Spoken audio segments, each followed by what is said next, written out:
안녕하십니까. 철강TV 김홍식입니다. 중국이 지난 3월 4일부터 11일까지 양회를 개최했습니다. 보통 1월과 2월에는 지방 단위로 전인대와 양회가 열리고요. 3월에는 중앙정부 양회가 열립니다. 이 중에서 전국인민대표대, 우리가 줄여서 이제 전인대라고 얘기를 하죠. 이거는 이제 우리의 국회격이라고 할 수가 있고요. 정치협상회의, 줄여서 정협이라고 하는데요. 이것은 자문기구입니다. 그래서 이 둘을 합쳐서 양회다 이렇게 부르는데요. 각각의 임기는 5년이고요. 양회가 중요한 이유는 여기에서 국가의 주요 정책이 결정되고 한 해의 성장 목표라든가 정부의 운영 방침이 결정되는 중국 최대의 정치 행사이기 때문입니다. 자, 그러면 이번 양회에서는 어떤 정책이 발표됐고 또 이것이 철강 산업의 수급이라든가 가격에는 어떤 영향을 미칠지 살펴보도록 하겠습니다. 자, 첫 번째로 양회의 내용을 한번 살펴보도록 하겠습니다. 표에 제가 좀 정리를 했고요. 우선 전인대 정무보고에서 나오는 금년도 주요 경제 지표 목표를 보면은 한마디로 성장은 하되 물가 상승은 억제하고 소비를 진작시키는 안정 속 성장이다 이렇게 표현할 수가 있겠습니다. 우선 GDP 성장률은 5.5%로 지난해보다 보수적으로 잡았지만 서방의 예측치인 4%대보다는 높게 잡았습니다. 또 신규 취업자 수를 1,100만 명, 도시 실업률을 5.5%로 지난해와 비슷하지만 소비자 물가 상승률은 3% 내외로 지난해보다 낮춰 잡았습니다. 보통 중국은 GDP가 1% 성장을 할 때마다 약 220만 명의 졸업생이 취업을 한다는 이런 데이터가 있습니다. 그래서 올해는 사상 최대치인 1,100만 명이 졸업을 하게 됩니다. 그래서 5.5% 성장을 목표로 잡은 것도 바로 이러한 이유 때문이다 이렇게 설명을 드릴 수가 있겠고요. 자, 소비자 물가를 3% 이내로 잡았다는 것은 성장은 하지만 물가는 최대한 상승을 막겠다 이런 의미인데요. 자, 이거는 철강업계 입장에서 보면은요, 금년도 가격 인상을 지난해와 마찬가지로 통제를 하겠다 이런 의미로 볼 수 있겠습니다. 자, 재정 적자율은 지난해보다 0.4% 내린 2.8%로 잡았습니다. 통화 정책도 지난해와 마찬가지로 GDP 증가율 수준에 맞추겠다 이렇게 발표를 했습니다. 이 말은 지난해보다도 돈을 덜 풀겠다는 얘기죠. 자, 그렇다면 5.5% 성장을 한다고 했는데 어떻게 달성을 한다는 것이냐? 우선 지방정부의 특별채 발행 규모를 지난해 수준을 유지를 해서 주로 정부 주도의 투자를 늘리고 또 세금, 수수료 인하 및 환급 규모를 2조 5천억 위안으로 지난해 실행된 것보다도 1조 4천억 위안을 늘렸습니다. 그러니까 쉽게 설명을 하자면 돈은 지난해 수준만 풀겠지만 대신 세제 혜택을 통해서 소비를 진작시키겠다 이렇게 말씀을 드릴 수가 있겠습니다. 두 번째는 금년도 중국 경제정책 핵심 방향과 전망에 대해서 알아보겠습니다. 금년도 중국 경제정책의 핵심 키워드는 6가지입니다. 안정적 성장, 또 전문화, 정밀화, 특성화, 혁신, 우리가 이것을 줄여가지고 중국 사람들은 전정특신 이렇게 표현을 하는데요. 이것을 통해서 강소기업을 육성하겠다. 세 번째는 중소기업의 세제를 완화하고 네 번째는 혁신을 통한 질적 성장을 하겠다. 다섯 번째가 탄소 중립과 녹색 성장이라고 중국 사람들 이걸 쌍탄소 정책이라고 이렇게 부르죠. 그다음에 마지막으로 지역개발 이렇게 6개를 꼽을 수가 있겠습니다. 올해는 20차 당대회가 열리는 매우 중요한 해입니다. 또 더군다나 중국은 지금 미국과의 패권 경쟁을 하고 있습니다. 러시아의 우크라이나 침공 때문에 잠시 관심이 그쪽으로 돌려져 있지만 전쟁이 끝나면 다시 패권 경쟁은 재점화될 것이고 그 범위도 기술, 금융, 인권 등 아주 전방위적으로 확대될 것입니다. 특히나 이제 우리가 우려하는 것은 뭐냐면 동맹국에 대한 대중국 제재 압박에 대해 동참하라라고 하는 이런 압박도 굉장히 거세질 것으로 이렇게 보고 있습니다. 중국 지도부도 이러한 주변 환경 변화를 잘 알고 있습니다. 그래서 선택한 카드가 내수를 활성화시키고 기술과 금융의 자립도를 갖다 키우겠다 이런 겁니다. 성공 여부는 차차고라도 향후의 중국 경제, 사회, 국방 등 모든 정책은 앞으로 이 방향으로 갈 것이다. 그러면 철강제 수요도 어느 쪽에다 앞으로 수요가 늘어나는지 가늠을 할 수가 있을 것 같아요. 자, 그러면 중국 경제는 지도부의 의중대로 흘러갈까요? 그래서 지금부터는 금년도 중국 경제에 영향을 줄 수 있는 주요 변수에 대해서 살펴보도록 하겠습니다. 저는 크게 4가지가 있다고 보는데요. 첫 번째 변수는 코로나 확산입니다. 올림픽 기간 동안에 강력한 봉쇄 조치로 확진자 수가 하루에 100명 미만이었던 것이 최근에는 션전이라든가 후젠, 광동, 베이징, 진린 등 중국 전역으로 빠르게 확대가 되고 있습니다. 중국이 31개 성이 있는데요. 이 성 중에서 28개 성이 지금 감염자가 발생을 했고 하루 확진자 수가 최대 4천만 명을 넘어서면서 또다시 봉쇄 조치에 들어가는 도시가 늘고 있습니다. 중국의 봉쇄 조치는 우리하고는 조금 방법이라든가 개념이 많이 다릅니다. 중국은 이 인구 대비 의료 시스템이 미흡할 뿐만 아니라 의료기관 숫자도 부족을 합니다. 그래서 우리와 같이 제한적인 봉쇄를 했다가는 의료 시스템 자체가 마비가 됩니다. 그래서 불편을 겪더라도 꽁꽁 통째로 틀어막는 이런 봉쇄 조치를 하는데요. 일단 봉쇄 조치가 취해지면 통행이 중단되기 때문에 밖으로 들어가고 나올 수가 없습니다. 그래서 생필품은 배달이 되고요. 정말 필요한 의약품이라든가 이런 것들만 한 출구를 통해 나와서 이렇게 사고 들어가는 그것도 허가를 받고 이런 시스템으로 되어 있습니다. 문제는 이러한 강력한 봉쇄 조치가 방역에는 효과를 거둘 수 있겠지만 소비 침체로 이어질 수밖에 없다는 점입니다. 여러분도 아시다시피 지난해 하반기부터 중국의 경제 성장률이 뚜렷하게 하향세를 보이고 있죠. 지난해 경기 침체의 직격탄이 되었던 것이 전력 대란과 부동산 규제였는데 이것은 어느 정도 완화가 됐습니다. 그런데 다시 코로나가 터졌어요. 그래서 코로나 지속 여부에 따라서 중국 경제의 반등 시점도 달라질 것이라고 이렇게 보고 있고요. 저는 개인적으로 이 코로나가 하루 이틀 한 달 이렇게 봉쇄 조치를 한다고 금세 해제될 것 같지는 않습니다. 그래서 개인적으로 2분기가 당초에는 1분기가 저점이 되지 않을까 이렇게 생각을 했었는데 코로나 때문에 중국 경제의 저점도 2분기가 되지 않을까 이렇게 예상을 하고 있습니다. 두 번째 변수는 건설 경기, 특히 부동산이 얼마나 회복되느냐입니다. 건설은 누차 말씀드리지만 중국 GDP의 약 30% 정도를 차지를 하고 있고요. 철강제 수요의 절반을 차지합니다. 지난해 하반기 경제 성장률 저하가 과도한 부동산 규제 때문이었다는 점은 여러분도 잘 알려져 있고요. 그래서 중국 정부가 이 부동산 대출에 대한 규제를 상당 부분 완화를 했습니다. 그런데 저는 근본적으로 이 부동산 규제라고 하는 것을 꺼내든 배경에는 공동부유론이 있죠. 그래서 이 공동부유론 자체를 폐기하지 않은 한 정도와 기간의 차이만 있을 뿐 규제는 올해에도 계속된다.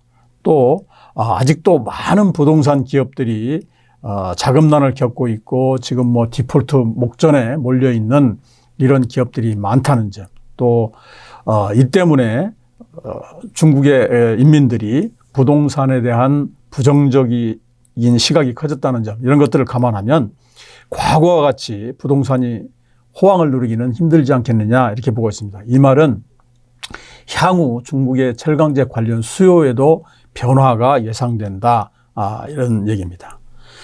세 번째 변수는 미국의 견제 수위입니다.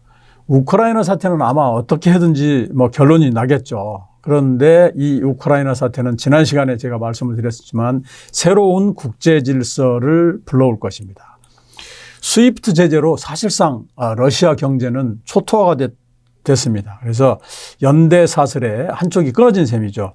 자, 전쟁이 계속되건 또 일찍 끝나건 미국은 이제 그 관심이 중국으로 돌릴 것이고요. 동맹을 앞세워서 대중국 견제 압박은 더 강화될 것입니다.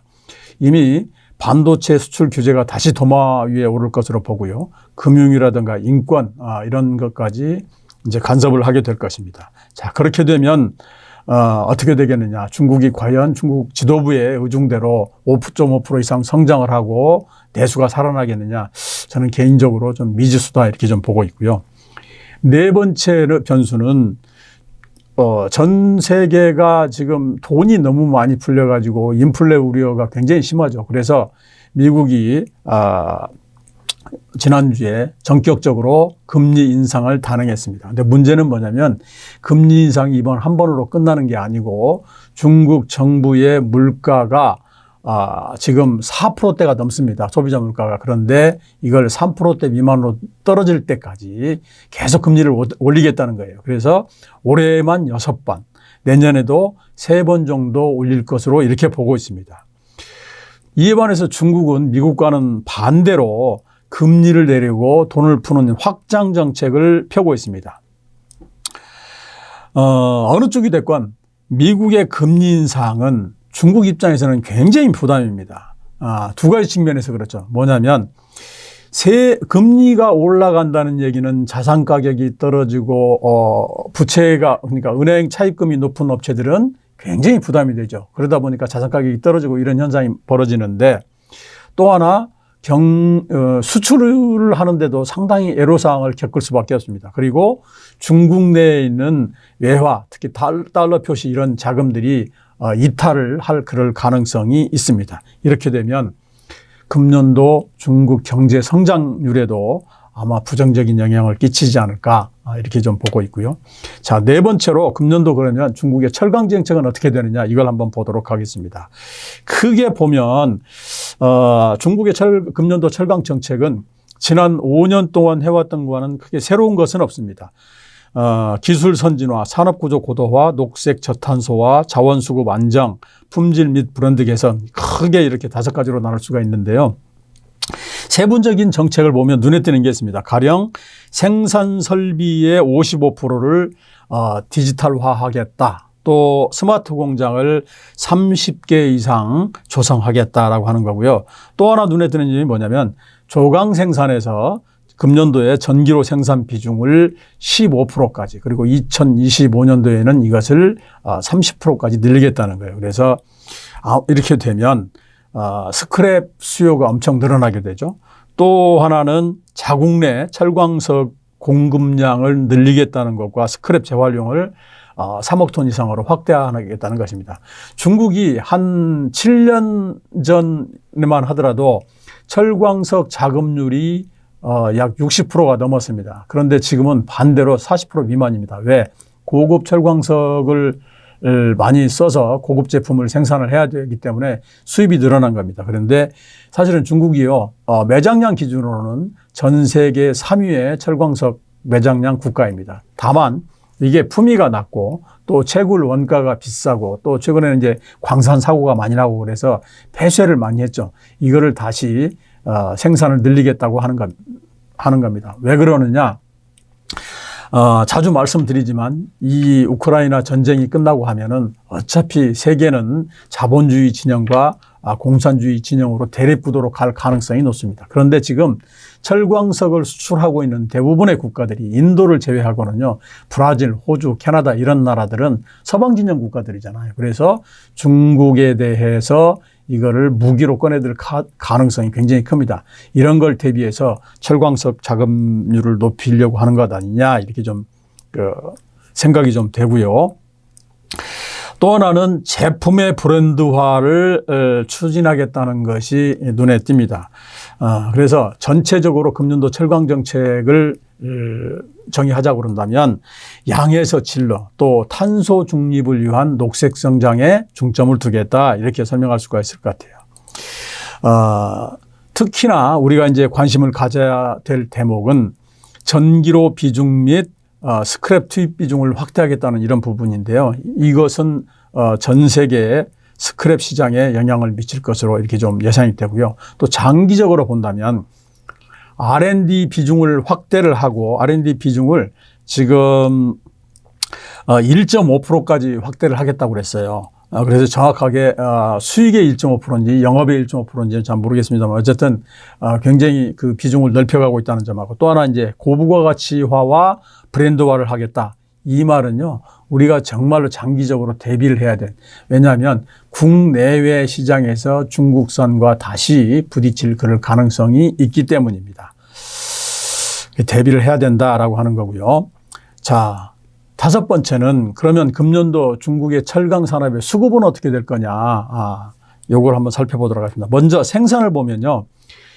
개인적으로 금년도 중국의 조광 생산은 지난해 수준에 머물 것으로 예상이 됩니다.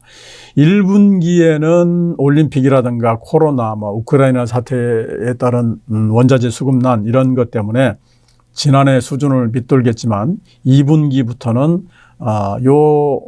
코로나가 최대 변수이긴 하지만 전체적으로 봤을 때는 생산 규제가 완화되면서 생산량도 다시 2억 7천만 톤대까지 늘어날 것으로 이렇게 좀 예상을 하고 있고요. 그렇지만 그러나 3분기부터는 다시 작년 수준을 다소 밑돌 가능성도 있습니다. 물론 늘어날 가능성도 있습니다. 이제 부동산 규제 완화라든가 탄소 중립을 위한 무리한 정책 시행을 안 하겠다라고 이렇게 호언을 했기 때문에 이런 게 반영이 된다라고 한다면 저는 그래서 금년도 중국의 조광 생산량은 10억 5천만 톤 정도가 되지 않을까. 지난해보다 한 2천만 톤 정도 늘어난. 다만 여기에서 가장 큰 변수는 뭐냐면 코로나입니다. 코로나가 전국적으로 확산이 되고 지금 당산 같은 경우에는 코로나가 나오자 공장 가동을 중단했다 이런 보도가 나오고 있는데요. 이게 전국적으로 확산이 된다 그러면 2분기에 생산이 좀 줄면서 전체 생산도 줄어들 가능성이 있다 이렇게 보고 있습니다. 자, 그러면 두 번째 내수를 한번 볼까요? 중국 강철공업협회가 발표한 지난해 중국 철강제 내수 규모가 9억 9,300만 톤으로 전년보다도 5.3%가 줄었습니다. 올해는 어떻게 될까요? 저는 두 가지 시나리오가 가능하다고 봅니다. 첫 번째 시나리오는 코로나가 확산이 되는 경우입니다. 이 경우에 수요는 지난해보다도 오히려 2에서 3% 정도 줄어들어서 중국 철강제 내수 시장 규모는 9억 7천만 톤 전후가 되지 않을까 이렇게 좀 보고 있고요. 두 번째 시나리오는 중국 정부 예측대로 돌아갈 경우입니다. 그래서 저는 이제 미국의 제재가 더 강해진다고 했지만 오히려 이것이 중국 정부가 내수 시장을 갖다가 더 끌어올리기 위해서 지역 개발이라든가 신형 인프라 투자를 더 부추길 그럴 결과로 나타날 거다 이렇게 좀 보고 있고요. 부동산은 상반기까지는 좀 부진을 보이다가 하반기부터는 회복세를 보일 것으로 이렇게 좀 보고 있고요. 제조업 중에서는 에너지라든가 자동차, 조선 건조가 호조를 보일 것으로 이렇게 예상됩니다. 이런 시나리오대로 간다면 중국의 철강제 수요는 지난해보다 2에서 3% 정도 증가해서 약 10억 톤 전후가 되지 않을까 이렇게 전망을 합니다. 세 번째 수출은 어떻게 될까요? 지난해 중국의 철강제 수출량은 6,691만 톤으로 전년 대비 20% 가까이 늘었습니다. 왜 늘었느냐? 잘 아시다시피 하반기 경기가 침체되자 이걸 수출로 돌렸기 때문입니다. 자, 금년도는 어떻게 될까요?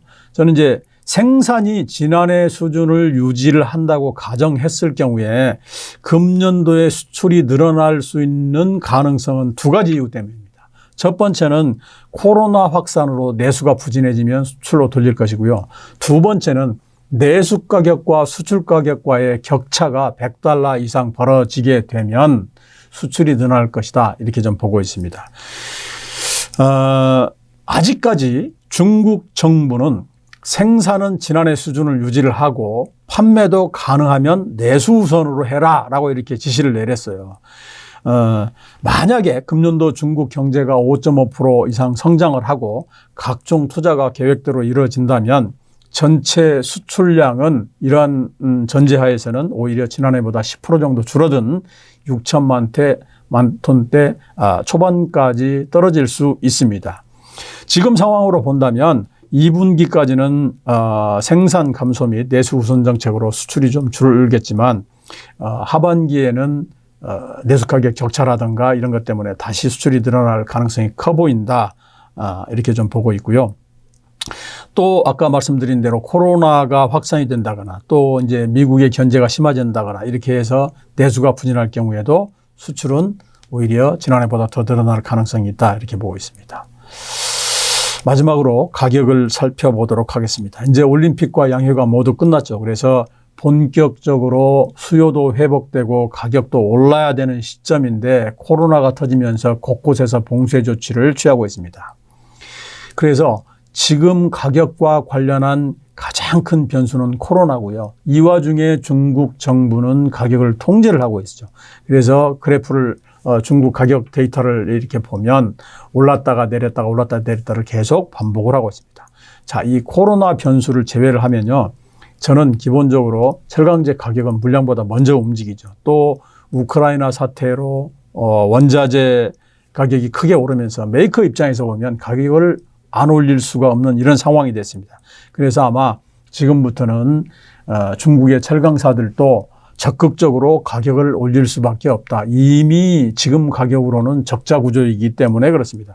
문제는 중국 정부가 물가 안정을 위해서 가격을 강력하게 통제를 하고 있다는 점이죠. 그래서 상승폭은 항상 제한적일 수밖에 없고요. 그래서 저는 개인적으로 상반기 동안에는 가격이 지금처럼 등락을 거듭하면서 전체적으로는 우상향하는 모습을 보일 것이다. 이렇게 좀 보고 있고요.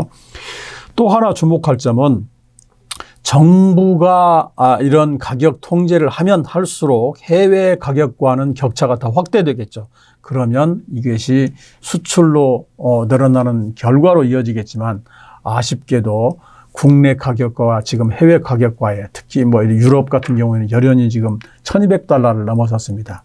그런 걸 감안하면 한국에는 그 중국 입장에서 볼 때 그렇게 큰 메리트 있는 시장이 아닐 수도 있습니다. 3월 22일 현재 중국 열연 내수 가격은 $809고요. 철근이 지금 $766인데 개인적으로 열연은 상반기에 $900 전후까지 올랐다가 하반기에는 $800 전후까지 좀 떨어지지 않을까. 제가 자주 말씀드립니다만 금년도에는 중국이나 한국이나 가격 격차가 크지만 오히려 한국이 가격 변동성이 더 클 것이다. 이렇게 좀 예상을 좀 하고 있습니다. 이상으로 오늘 방송을 마치고 다음 시간에는 4월 전망을 해보도록 하겠습니다. 감사합니다.